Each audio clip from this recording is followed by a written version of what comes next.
Hey everyone, welcome back to my channel. আসসালামু আলাইকুম। আশা করি সবাই ভালো আছেন। আলহামদুলিল্লাহ আমি ভালো আছি। আর আজকে এটা হচ্ছে ডিনার।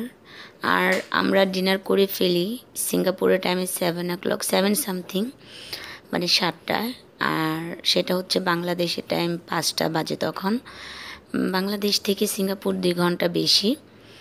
আমি 7টার দিকেই করে ফেলি সিঙ্গাপুরের টাইমে ডিনার। মানে একটু ভারী খাবারটা 7টার দিকে খেয়ে ফেলি, কারণ বেশি রাতে ভারী খাবারটা আমি খাই না। আর যদিও রাতে ক্ষুধা লাগে আমি একটু লাইট কিছু খেয়ে নিই। তো যাই হোক, আজকে এই লোভনীয় খাবার আমি আজকে করেছি ডিনারের জন্য। তো এইটা দেখতে চাইলে তোমরা পুরো ভিডিওটা দেখতে হবে। আর যারা আমার চ্যানেলটি সাবস্ক্রাইব করনি, করে নাও এরকম আরও মজাদার খাবারের জন্য। তো প্রথমে যেটা করব, ফ্রাইড রাইসের জন্য আমি বাসমতি চালটা ভিজিয়ে রাখবো। তারপর আমি এটা ভাতের মতো রান্না করে ফ্রিজে রাখবো। তো আমি এখানে দু কাপ নিয়েছি, এই কাপের 2 কাপ নিয়েছি বাসমতি চাল, নিয়ে সুন্দর করে ধুয়ে, কারণ চালটা ভিজে যাওয়ার পর ধুলে হবে চালটা ভেঙে যাবে, যার কারণে আমি চালটা ধুয়ে তারপর ভিজিয়ে রাখবো। তারপর আমি ভাতের জন্য বসিয়ে দিলাম। ভাতটা হলেই আমি পানি ঝরিয়ে ফ্রিজে রেখে দিব। আর ফ্রাইড রাইসের ক্ষেত্রে ভাতটা ফ্রিজে রেখে দিয়ে ফ্রাইড রাইসটা করলে ফ্রাইড রাইসটা পারফেক্ট হয়। তো আমার ভাতটা একটু ভালোভাবে সিদ্ধ হয়ে গেলে আমি এটা একটা স্টিলের ঝাঁঝরিতে নিয়ে পানিটা ঝরিয়ে নিব। তারপর ঠান্ডা হয়ে যাওয়ার পর ফ্রিজে রেখে দিব, গরম অবস্থায় রাখা যাবে না। আমি এখানে দিয়ে দিলাম সয়া সস। আর এটা হচ্ছে গ্রুপার ফিশ, এটা হচ্ছে ব্ল্যাক গ্রুপার। এই ফিশটা আমি এইভাবে বনলেস করে কেটে নিয়েছি। আর দিয়ে দিলাম এখানে হোয়াইট পেপার, কারণ বেবিরা যেহেতু খাবে আমি ব্ল্যাক পেপার দিব না। তো হোয়াইট পেপার আর আমি একটু সয়া সস দিয়ে মাখিয়ে ফ্রিজে রেখে দিয়েছি। এখন আমি চিংড়ি মাছটা প্রসেসিং করছি। আজকে আমি চিংড়ি ভাজবো, আর কিভাবে চিংড়ি ক্রিস্পি করে ভাজা যায় সেটাই আজকে আমি তোমাদের সঙ্গে শেয়ার করব।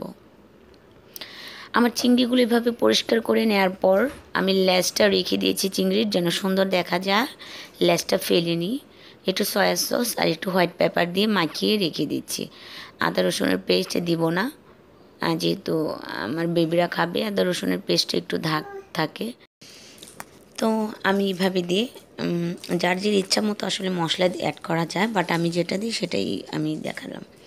তো ফ্রিজে রেখে দেবো এটাও। তো ফ্রিজ থেকে বের করে নিলাম। আমি এখন থেকে প্রসেসিংটা করে নিচ্ছি, বিকজ সন্ধ্যা হয়ে যাবে কিছুক্ষণের মধ্যে। তো আমি এখন যেটা করব, এখানে দিব লাল আটা। আমি লাল আটাটাই নেই মাঝে মধ্যে। আর এখানে দিব চালের গুঁড়ো আর লাল আটাটা মিক্স করে দিয়ে দিব লবণ, দিয়ে দেবো একটু হলুদ, একটু জিরে গুঁড়ো, একটু ধনে গুঁড়ো, আর সামান্য পরিমাণ একটু জাস্ট মরিচের গুঁড়ো, বেশি না, জাস্ট 1 চিমটির মতো দিয়ে পানি দিয়ে সুন্দর করে আমি এটাকে একটা ব্যাটারের মতো করে নেব। ব্যাটারটা করার পর মিশ্রণটা আসলে বেশি পাতলা আর বেশি ঘন হবে না, মিডিয়াম হবে।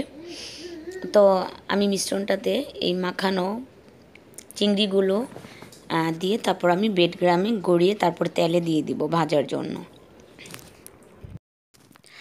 আর আরেকটা কথা বলতে চাই, সেটা হচ্ছে যে মেয়েদের যারা ডায়েট চার্ট পালন করো, মানে ওজন কমানোর জন্য, তাদের কতটুকু, মানে মেয়েদের কতটুকু ক্যালোরি নিয়ে ডায়েট চার্টটা স্টার্ট করা যায় সেটা নিয়ে আমি কথা বলবো।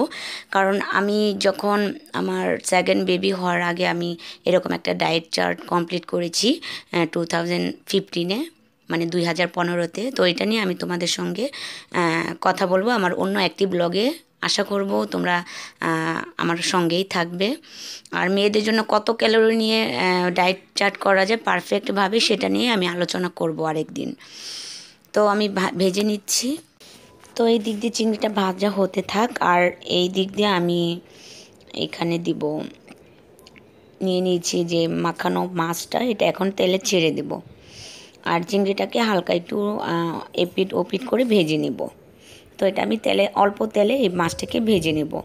ডুবো তেলে ভাজবো না এই মাছটা, অল্প তেলেই জাস্ট ভেজে নেব, একটু পোড়া পোড়া করে ব্রাউন হওয়া পর্যন্ত একটু ভেজে নেব। আর কিছু আপুরা কোশ্চেন করেছে, অনেক আপুদের মুখে একটু ব্রাউনের মতো হয়, সাদা সাদা বের হয়, মানে সুজির মতো। অনেক আপু আমাকে কোশ্চেন করেছো, তো সেটা নিয়ে আমি আরেকদিন কথা বলবো। আসলে একদিনে সব কথা বলা যায় না, এক একটা বিষয় নিয়ে এক একটা সাবজেক্ট নিয়ে ওই আলোচনা করলে জিনিসটা বেশি ভালো হয়। তো আমার চ্যানেলে অলরেডি কিভাবে ওয়েট লস করা যায় এটার একটা ভিডিও আছে।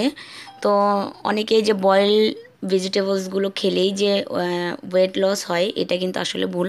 আমাদের শরীরেও কিন্তু তেলের প্রয়োজন আছে, হয়তোবা সেটা কম বা বেশি যেরকমই হোক।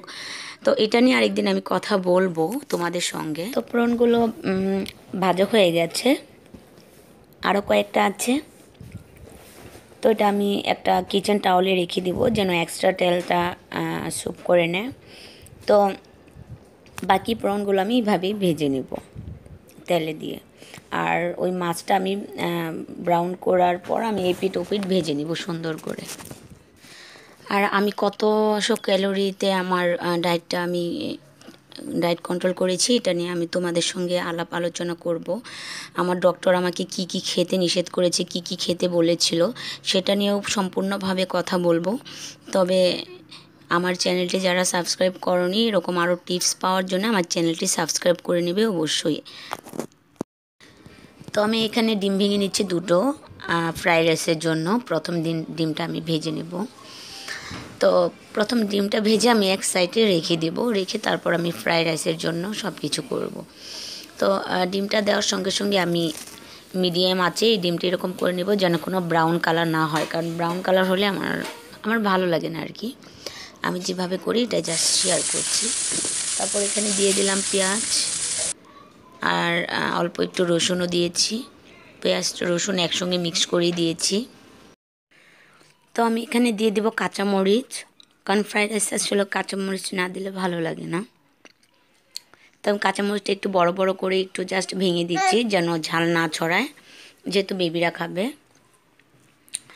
তো অনেক সময় বেবিদের জন্য আসলে বয়স দিতে গেলে বেবিরা কথাবার্তা বলে, এটা আসলে কেউ কিছু মনে করো না। আর এখানে দিয়ে দিলাম লবণ, পরিমাণ মতো লবণ দিয়ে তারপর এটা হালকা একটু ভেজে তারপর এখানে আমি দিয়ে দেবো ভেজিটেবলসগুলো। এটা আমার ফ্রোজেন করা ভেজিটেবল, এটা আমি নিজে করেছি। এই ফ্রোজেন করা ভেজিটেবলের ভিডিওটা আমার চ্যানেলে অবশ্যই আছে, তোমরা চাইলে দেখে নিতে পারো। আর যারা আমার নতুন ভিউ তারা আসলে আমার ব্যাপারে জানতে চাও, অনেকেই কোশ্চেন করেছো যে আপু তোমার হাজব্যান্ড কী করে। আমার হাজব্যান্ড একটা ছোটোখাটো চাকরি করে। দিয়ে দিলাম এখানে সয়া সস, আর দিয়ে দিব একটু ভিনেগার, আর ভিনেগারটা এখানে ইউজ করে, আর দিয়ে দেবো এখানে হোয়াইট পেপার। আর এখানে আমি কিছুই দিব না। তারপর আমি রাইসটা ছেড়ে দিব। রাইসটা দিয়ে আমি যেটা করব, এখানে ডিম ভেজে রেখেছি সেটা দিয়ে দিব। তো ভিনেগার এখানে দিয়েছি জাস্ট 1 টিস্পুনের মতো, এর বেশি আমি দিইনি। দিয়ে যেহেতু সয়া সস দিয়েছি, লবণটা একটু তোমরা ভালো করেই দিতে পারো, কারণ সয়া সসে কিন্তু লবণ থাকে। তো আমি ভাতটা এভাবে দিয়ে সুন্দর করে এটা আমি হাই হিটে রেখেছি চুলার জালটা, কারণ চাইনিজ জাতীয় ফ্রাইড রাইস বলো, মানে যে কোনো খাবার আসলে চাইনিজ জাতীয় এগুলো তারা ফুল আঁচেই করে। তো আমি ফুল আঁচটাই করেছি। তো আমি সুন্দর করে নাড়াচাড়া করে এটাকে আমি আর বেশিক্ষণ রাখবো না। লাস্ট পর্যায়ে আমি ধনেপাতা দিয়ে দিব। আর ফ্রাইড রাইসের ধনেপাতাটা আসলে এটা যার যার ইচ্ছা অনুযায়ী, আমি পছন্দ করি ধনেপাতাটা ফ্রাইড রাইসে। তো আমি ফ্রাইড রাইসে ধনেপাতাটা অ্যাড করেছি লাস্ট পর্যায়ে। এই পর্যায়ে আমি দিয়ে দিয়েছি এখানে ডিমটা ভেজে রেখেছিলাম ওটা। তো আমি আর বেশিক্ষণ এখানে রাখবো না, আর একটু হোয়াইট পেপার দিয়ে দিচ্ছি। আর হোয়াইট পেপারে বেশি একটা ধাক নেই, বেবিরা খেতে পারবে। আর দিয়ে দিলাম এখানে ধনেপাতাটা। তো আমি আর একটু নাড়াচাড়া করে এখন নামিয়ে নেব, আর নামিয়ে পরিবেশন করব। আর এই দিক দিয়ে আমার ফ্রাই ফিশটাও হয়ে গেছে, আর চিংড়িটাও যে ফ্রাই করেছি হয়ে গেছে। আর সবজিগুলো বেশিক্ষণ বাজেনি, কারণ সবজিটা যথেষ্ট পরিমাণ সিদ্ধ হয়ে গেছে, বাকিটা আগে থেকে আদা সিদ্ধ ছিল।